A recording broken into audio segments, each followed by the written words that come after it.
Hello and welcome. Today we have with us another really special interview in the series of interviews that we are doing on the really fast developing India Australia relationship, as well as a really critical India Australia relationship.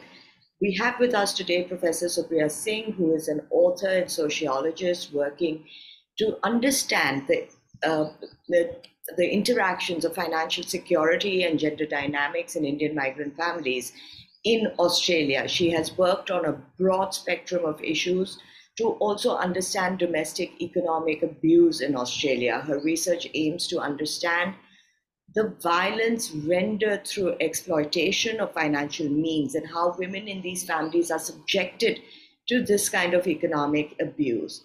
Her recent work, Domestic Economic Abuse, the Violence of Money, traces the impactful stories of migrant women in Australia who have dealt with this form of abuse. A sociologist, an anthropologist, writer, Supriya has 9 books to her name. She also has worked as a financial journalist in Malaysia and Australia. Supriya is an adjunct professor at Trobe University. Welcome, Supriya. It is such a privilege to have you with us. Thank you very much. Supriya, I'd like to begin by asking you about your book. It has a really interesting title. It's titled Domestic Economic Abuse, The Violence of Money. Could you tell me what the book is about and what prompted you to base your research on the economic aspect of domestic abuse? Well, I'm a sociologist of money. And for a long time, I studied money as a medium of care, particularly remittances as a moral act. And then when I was studying money, migration, and family, I had one woman cry and tell me how her husband, who had actually married her for her permanent residence visa, sent all his money and some of hers without consultation to his parents to build this vast marble house, floored house. She had to work 3 jobs to support the family. She was always the primary earner. And I realized then that when you use money, when money is a medium of care, it's a cultural practice. When money is used without its accompanying morality, it becomes economic abuse. It's the same thing with Anglo-Celtics. The joint account is a symbol of togetherness. But when the accompanying morality is not there of togetherness and partnership, it is design made for appropriating a woman's money, for denying her money, taking away her agency and freedom of money. It becomes a medium of economic abuse. That's incredible that you say that a joint account can also be a projection of partnership. But not many people look at it through this lens. When it comes to understanding domestic abuse, not many people look at it through a financial or an economic angle. Why do you think that is? Because clearly this is not like a rare instance. All right, it boils down to a simple popular conception of family violence. That family violence is physical violence. A man, usually the perpetrator, not always, that he's beating his wife black and blue. Hindi में कहते हैं ना मारपीट हो रही है. And the fact that you are being emotionally abused, you are being economically abused, it's part of the legal definition of family violence, both in India and Australia. But for a long time, we didn't have the vocabulary to name it.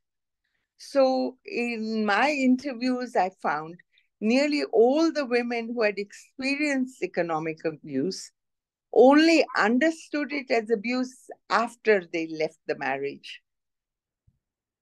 So, it isn't as we kind of think, all right, it'll get better. At least he's not beating me. And I must say, I myself, who am a sociologist, and have worked in the area of money. It was only while I was doing my research, because, an earlier project had led me to it, and there was a lot of discussion in 2000 and around 2016 in Victoria, the state of Victoria, because of an inquiry into family violence. I realized I myself had suffered economic abuse and I hadn't known it. My first husband was a gambler. I thought it was his problem, his addiction. I did not compare the emotional and physical ill health that I was suffering with economic abuse. I just thought it was a bad marriage. So, we weren't able to name it. That means you yourself, even where economic abuse, like in the state of Tasmania, it has been a crime since 2005 or so. But the women don't come forward to report economic abuse. They come forward to report physical abuse. And often, you have physical abuse, emotional abuse, economic abuse, all in one packet. Not always, but, all kinds of abuse happen together. So that is the issue, raising awareness that the person is using coercive control. It's not just a slight disagreement about money. It's a strategic program to deny the woman money, appropriate her assets, sabotage her work, push her into coerced debt. It's a freedom and human rights crime. It's interesting that you say that it's a, freedom and rights crime. Is there a way that a woman can actually go and complain and say that, I'm going through economic abuse? Yes. Listen, in India, there is less awareness of it. For instance, in India, we've been talking about dowry abuse for a long time. Dowry abuse is economic abuse, not just of the woman, but economic abuse of her natal family's money also. But it is accompanied by emotional and physical abuse. In Australia, there is growing awareness. We have some NGOs devoted to economic abuse, and we are now following England, Wales, Ireland, and Scotland, at least in discussing the criminalization of coercive control. But the problem is, you can criminalize it in law, but you first have to make sure that the victim survivor knows about economic abuse. And then when she goes to the police to complain, that the police don't say, well, when he hits you, come back.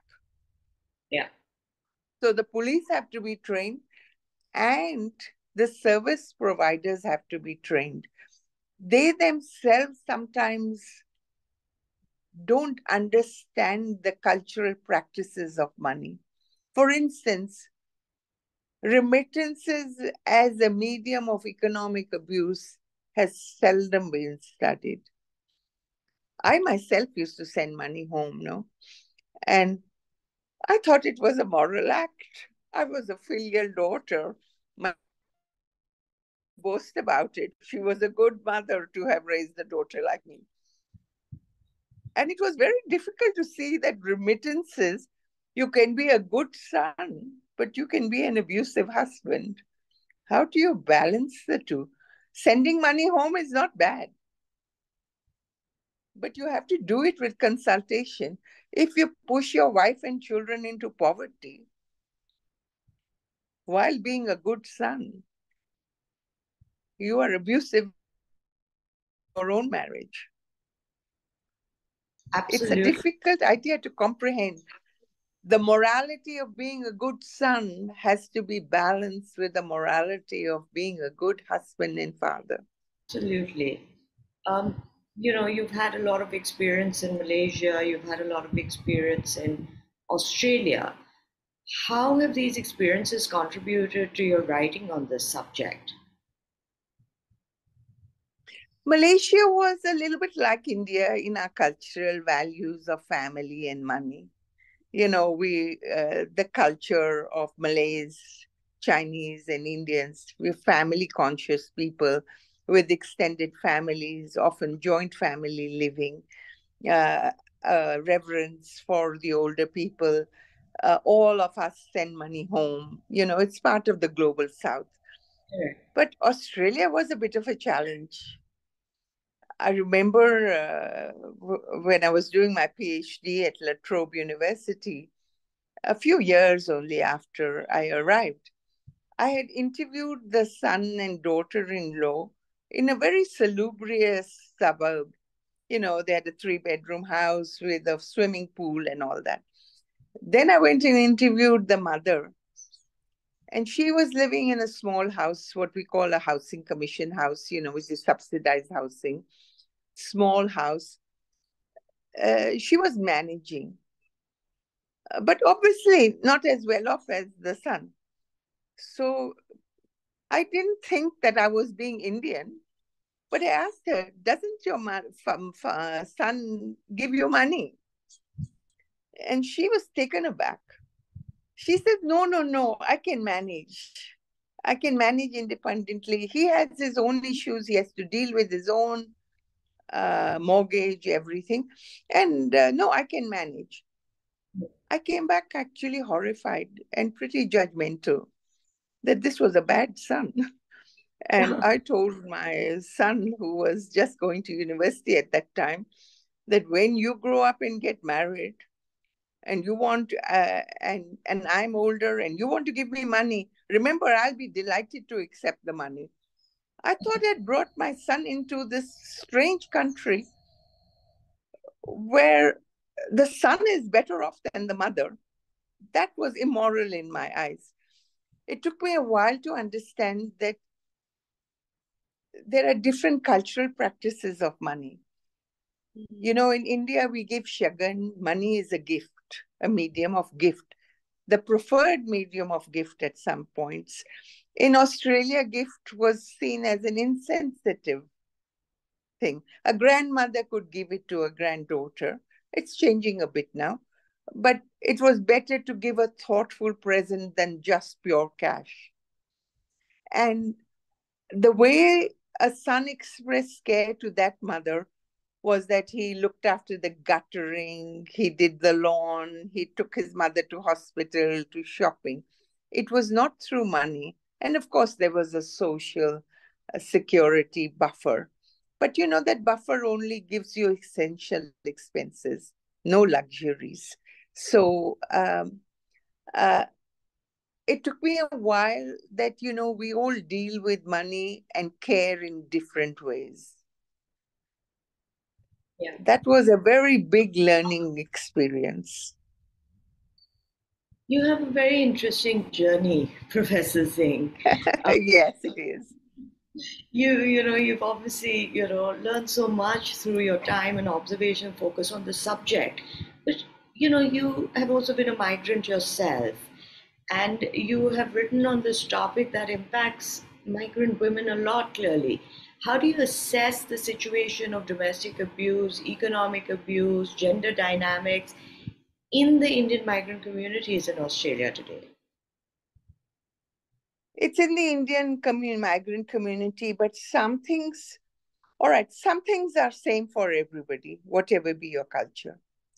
Family violence is the single largest predictor of women's mental and physical ill health. It is devastating. It takes away your freedom. Yeah, that is the same everywhere.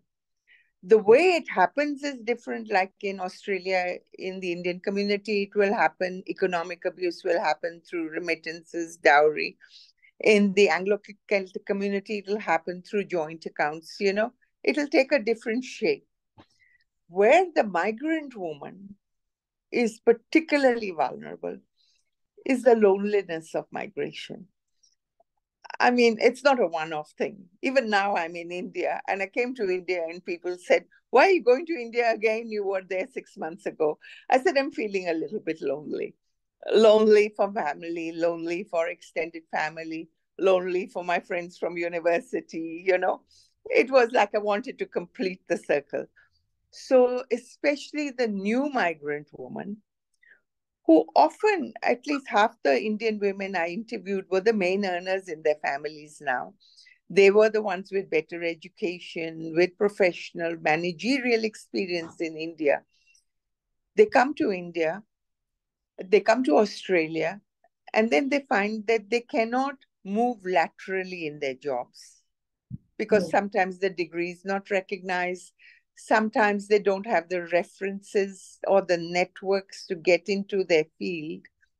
And sometimes, of course, uh, they themselves don't know how to operate in Australia. So they have to learn it. And if they don't get any help, they don't have friends and family there. Hmm. And isolation is the critical condition for family violence. One of the first things a perpetrator does to coercively control you is to isolate you from your family and friends. And for the perpetrator, the isolation of migration is tailor-made. And then, like an Indian woman who comes to Australia, she doesn't see the police as somewhere to go. She is used to being cautious about the police.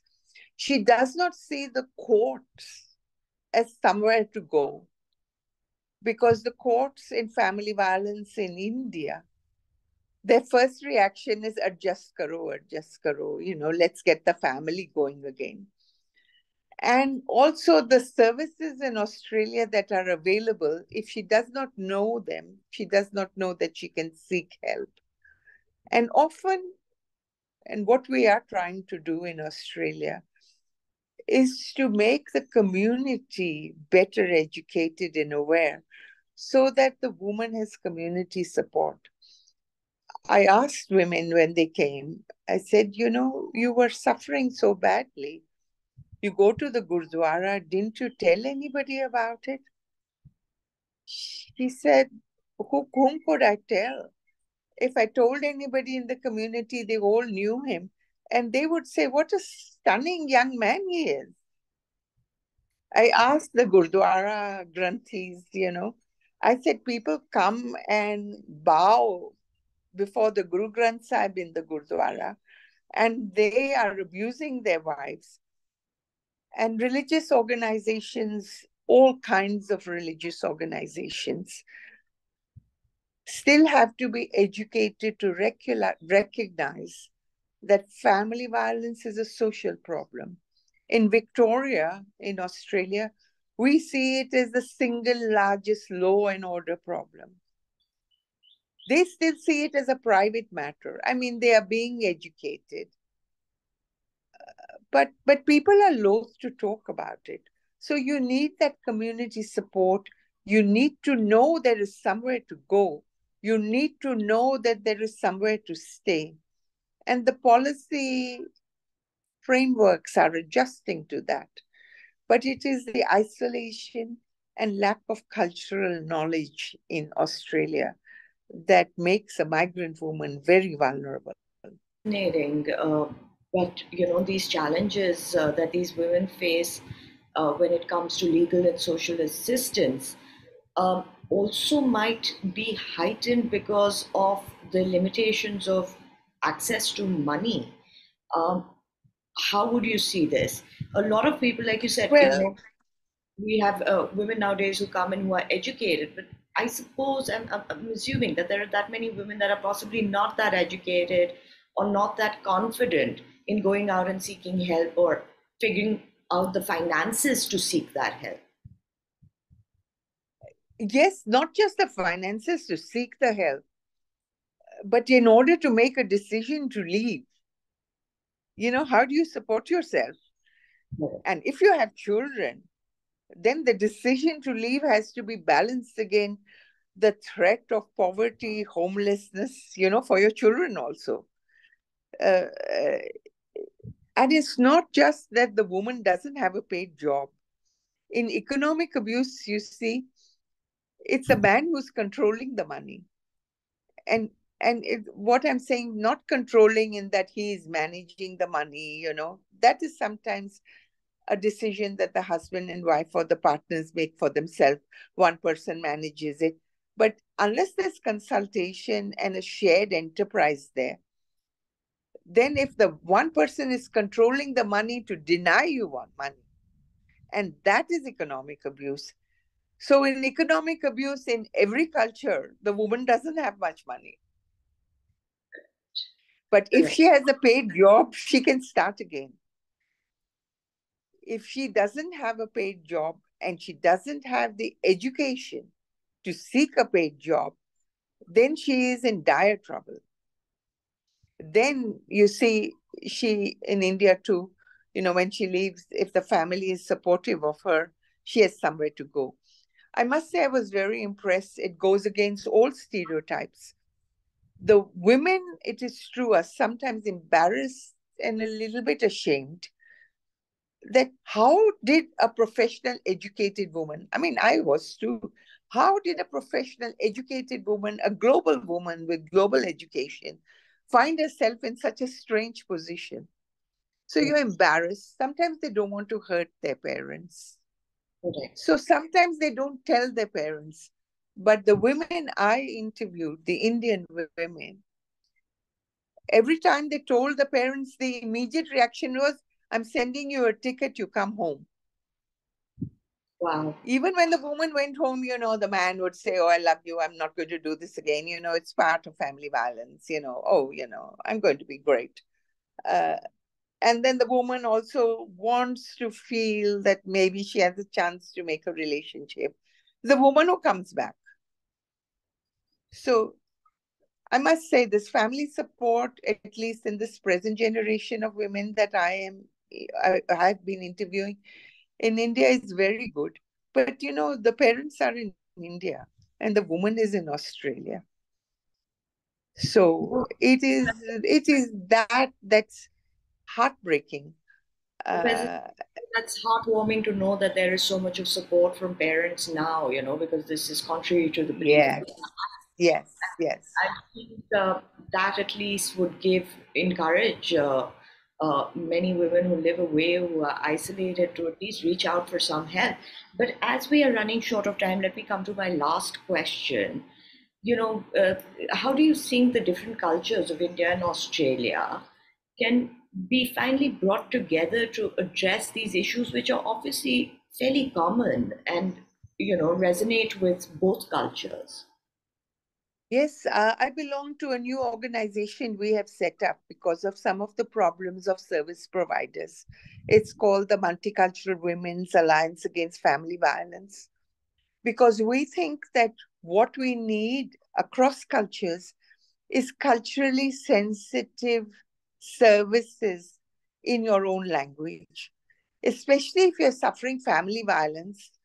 The last thing you want to do is having to educate the family violence services about remittances, about the way we think of family and money, the way we expect, even if the husband is controlling the money, the way we expect him to look after the well-being of the whole family. We don't. These are things that we can take for granted within our own culture. No woman comes up to somebody and says, I'm suffering economic abuse. Correct. No woman comes up to somebody and says, I'm suffering family violence. Often they go to somebody and say, I need some help with housing, with a job, with temporary emergency money. And she might say, my mother-in-law, my husband has kept my jewelry. For a non-Indian woman, the fact that the husband or the mother-in-law has taken her jewelry doesn't make any great emotional sense. But when a woman tells me she doesn't control her jewelry, I know it is emotional and economic abuse. This is very important materially and emotionally to a woman. So it's a red flag. So we are asking for equitable funding for multicultural organizations who are able to deal with economic abuse, emotional abuse, all sorts of family violence in culturally sensitive ways. Professor Singh, the work that you're doing is immense, and I think this interview is going to resonate with a lot of women because I personally believe a lot of people don't even know that they're suffering through this Yeah. sort of a. So I think interviews like this are so important, and the work that you're doing is so important. We at Global Order wish you the best of luck for your organization.